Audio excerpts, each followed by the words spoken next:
All right, this is a tough one to do without a pull forward, and you got to remember that your pull forwards are very important and a huge part of your arsenal.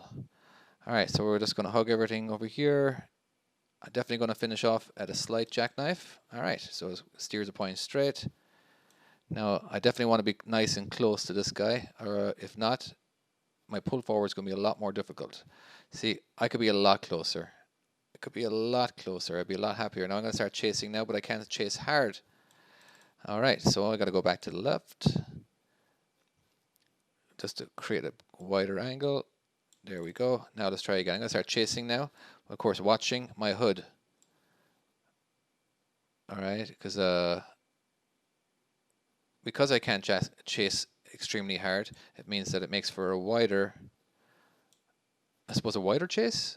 It takes a little bit longer, but anyway, that's how I do that. If you want to mimic it, by all means. All right, I do believe I got my 3 stars.